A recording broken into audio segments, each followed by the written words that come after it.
बिस्मिल्लाहिर्रहमानिर्रहीम। अस्सलाम वालेकुम दोस्तों, मेरा नाम आतिफ शहजाद है और आप देख रहे हैं CML विद आतिफ शहजाद के साथ। आज की वीडियो में हम PT टेस्ट प्रोथम बेंड टाइम टेस्ट परफॉर्म करने का तरीका सीखेंगे और जानेंगे कि इसमें कौन कौन से इक्विपमेंट ज़रूरत होते हैं। परफॉर्म करने के लिए हमें PT ट्यूब या ब्लू टॉप ट्यूब जिसमें सोडियम साइट्रेट होता है उसमें इस निशान तक ब्लड लेना होता है और उसको अच्छी तरह मिक्स करना होता है।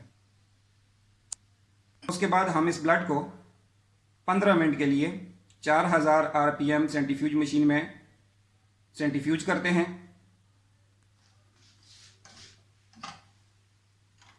सेंट्रीफ्यूज मशीन में ब्लड ट्यूब रखने के बाद बैलेंस लगाकर 15 मिनट के लिए सेंट्रीफ्यूज करते हैं ताकि इसका प्लाज्मा ठीक तरह से हमें मिल जाए। उसके बाद हमें ऑटोमेटिक पिपेट या जस्टर चाहिए होता है 100 माइक्रोलीटर, एक अदद टेस्ट ट्यूब, स्टॉप वॉच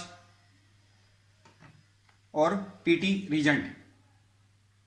उसके अलावा इनक्यूबेटर या वाटर बाथ की ज़रूरत होती है। 15 मिनट के बाद दोस्तों अब हम नेक्स्ट स्टेप की तरफ बढ़ते हैं।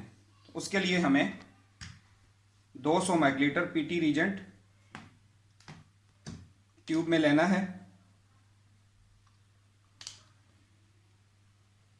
और वाटर बाथ में 5 मिनट के लिए टेम्परेचर मेंटेन करने के लिए रख देना है। दोस्तों PT ट्यूब को इस्तेमाल के फ़ौरन बाद जैसे ही आप इसमें से रीजेंट लेंगे फ़ौरन इसको फ्रीज कर दें। जब थोड़ी देर बाद इसका टेम्परेचर मेंटेन हो जाए तो अब हम 100 माइक्रोलीटर प्लाज्मा लेकर इस रीजेंट में मिक्स कर देंगे और साथ ही स्टॉप वॉच को स्टार्ट कर देंगे। उसके बाद हम इसको इनक्यूबेट करेंगे और हर 4 सेकंड बाद हम इसको चेक करेंगे।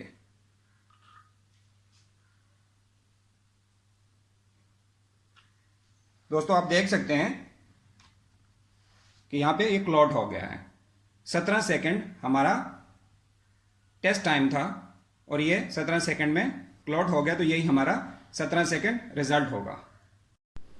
तो दोस्तों आज की वीडियो में आपने देखा कि PT टेस्ट कैसे परफॉर्म किया जाता है। इसको परफॉर्म करने के लिए कौन कौन से इक्विपमेंट चाहिए होते हैं।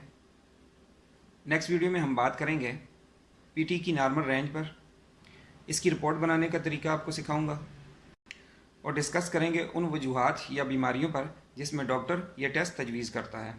उम्मीद करता हूँ आज की वीडियो आपको पसंद आई होगी। आपसे गुजारिश है मेरे चैनल को सब्सक्राइब करें, वीडियो को लाइक करें और शेयर करें। शुक्रिया।